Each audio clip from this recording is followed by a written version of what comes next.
ازاي اتعلم اي لغه؟ انا شخصيا ما اعرفش غير عربي وانجليزي، لكن ما اعتقدش ان الطريقه تفرق من لغه للتانيه في الحاجات الاساسيه على الاقل. قبل ما اناقش معاكم السؤال ده، عايز اناقش معاكم سؤال مختلف شويه. ازاي الاطفال الصغيرين من اول ما يتولدوا بيتعلموا اللغه؟ طبعا ده مختلف جدا عن ازاي احنا بنتعلم، بس اعتقد ان احنا ممكن نستفيد من الطريقه الاطفال بيتعلموا بيها اللغه في طريقه الكبار وهم بيتعلموا اللغه.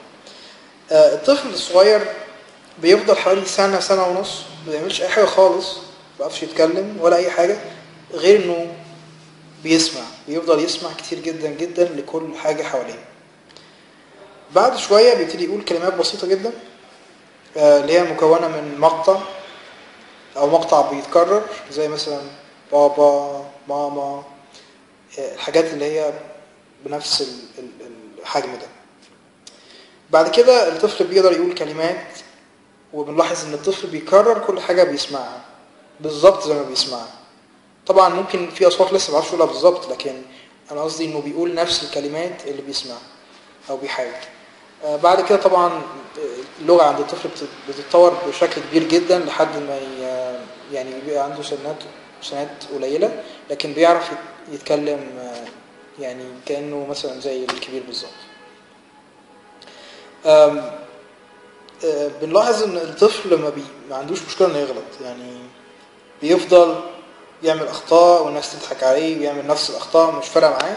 ما عندوش خوف من ان هو يتكلم. طبعا بعكس الكبير خالص في الموضوع ده، كتير مننا بيخاف ان هو يغلط، وده طبعا ممكن يخلي التعليم ابطأ بكتير من لو احنا مش خايفين. الطريقه اللي انا عايز اقترحها ان احنا بنمشي في خطين في نفس الوقت واحنا بنتعلم لهم. انا هسميهم controlled learning و uncontrolled learning. وعايز استخدم في الطريقة دي الاربع skills الواحد بيستخدمهم في اي لغة، وهي الاستماع listening، التكلم speaking، القراية writing، والكتابة القراية reading، والكتابة writing. ولو لاحظنا هنلاقي الفور سكيلز دول متقسمين حاجتين، في حاجة داخلة وحاجة خارجة.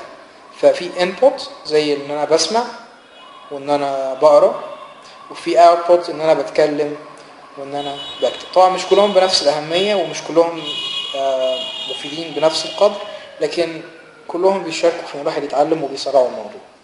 الواحد ممكن يعمل ايه في الفور سكيلز دول؟ بالنسبة لي ابتدي بالان كنترولد، واللي هو شبه البيئة اللي بيتعلم فيها الطفل. ممكن نعمل ايه؟ طبعا انا الطريقة اللي بقولها مش محددة، بحاول احط يعني فريم او يعني استراتيجية اي حد ممكن يغير فيها بطرق كتيرة جدا ويستخدم حاجات كتيرة جدا وهو يتعلم، مش 1 2 3 يعني. بالنسبة للlistening انا ممكن اجيب اي كمية واي نوع من الحاجات اللي ممكن اسمعها في اللغة دي باختلافها. ممكن استغل كل الاوقات الفاضية، ممكن استغل اماكن مختلفة، تكنولوجيا مختلفة، احنا عندنا حاجات كتيرة جدا ممكن نستخدمها في ان انا اسمع على قد ما اقدر. وطبعا uncontrolled يعني انا هسيب الحاجة شغالة على طول، مش هركز فيها حتى وانا نايم. في ناس طبعا نظريه بتقول ان انت ممكن تتعلم وانت نايم، بس يعني مش قويه قوي. بس الحاجه الاساسيه ان احنا في السب كونشس واحنا مش مركزين في حاجات بتتخزن وبتفيدنا بعد كده. اوكي، طب السكيل الثانيه مع ان انا اسمع، النتيجه ان انا اتكلم، وبحاول اعمل الاثنين في نفس الوقت. اتكلم ما اخافش، ما احاولش اصلح كل اخطائي، لان ده بيخليني خايف وان انا اقول اتكلم وان انا اغلط ومش عارف ايه، فما بيفيدنيش. طبعا صعب شويه لو انت مش في بلد بتتكلم انجليزي او اللغه اللي انت عايز تتعلمها، لكن انت ممكن تحاول تصاحب ناس. لو ما تعرفش ممكن تشوف في ويب سايت اونلاين، هتلاقي مثلا لايف موكا، هحط لينك ليه وحاجات زيه. وحتى يعني اقل حاجه ممكن تعملها ان انت تكلم نفسك. انا عارف يعني ممكن الناس تقول عليك الناس تقول عليك انت اتجننت وبتاع، بس حتى الكلام مع نفسك مفيد، لان انت لما تتكلم بيبقى مختلف عن انت تفكر. حتى يعني انا حاولت اعمل كده، حاولت افكر باللغه. ودي جزء منها يعني ممكن يكون مفيد، لان انت لو فكرت، لو قدرت انت تفكر باللغه اللي انت تتعلمها هتقدر تتكلم باسرع بكتير من حتى ان انت تكتب. طيب السكيلز اللي بعدها القرايه والكتابه. القرايه انت ممكن تنوع كتير، ما تجيبش، مش لازم تكون حاجه ممله، انت ممكن تجيب اي حاجه بتحبها، تقرا كتب، مجلات، تقرا اي حاجه اونلاين. طبعا فكره ان انت تعمل حاجه يبقى روتين يومي احسن بكتير من ان انت تقعد في يوم 10 ساعات. يعني مثلا ان انت كل يوم ساعه احسن بكتير من ان انت في اليوم يوم في الاسبوع مثلا تقعد 10 ساعات. الكتابه مش لازم تكون طبعا تكتب كتابه حاجه جامده، يعني انت ممكن تكتب نوتس، ممكن تكتب هتعمل ايه النهارده، البلانز بتاعك، لو حد بيحب يكتب هو مثلا عمل ايه والحاجات اللي بيفكر فيها، يعني زي الدايريز وكده. طيب فده خط uncontrolled، يعني بحاول ادخل input على قد ما اقدر. فكره ان انا استخدم حواس بقدر الامكان، بالذات في ناس اكتر فيجوال بيحب يشوف، وفي ناس اكتر بيحب يسمع او بيتعلم يعني اكتر بانه يسمع. انت ممكن تعمل شويه اختبارات لنفسك عشان تعرف انت فيجوال ولا تانية اوديتوري. الجزء الكنترول دي معناه ان انت بقى تقعد تذاكر الحاجه، وتذاكر الحاجه دي ركز ان انت دايما تبقى في عامل واحد بس ثابت. يعني عامل واحد ثابت، يعني مثلا في الليسننج اما تشوف فيلم او تسمع حاجه ركز في حاجه واحده بس. مثلا هركز النهارده في نطق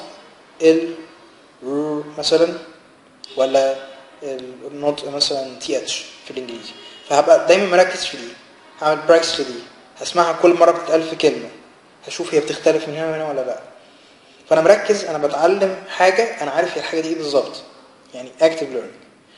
انا بقرا كتاب، هعمل جزء uncontrolled ان انا هقرا كتير، مش هركز انا بعمل ايه عشان ما ازهقش. هخلي واحده بس، حاجه واحده بس اركز فيها، مثلا هشوف الاستراكشر بتاع الجمله دي او الحته الجرامر البسيطه قوي دي، واقعد الاحظ نفس الحاجه نفس الحاجه نفس الحاجه. مش تبقى ممله لان هي حاجه بسيطه. ممكن انا عايز اعرف كلمات بس، هعلم على الكلمات وانا ماشي كده، وبعد ما اخلص خالص هشوفها.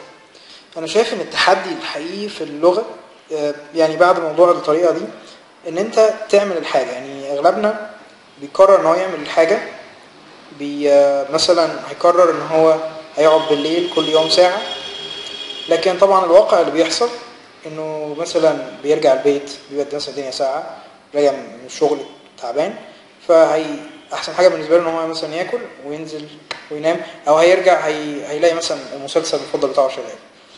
فالتحدي الحقيقي هو ان انت تقعد وتجر نفسك وتقعد تعمل الحاجه اللي المفروض تعملها.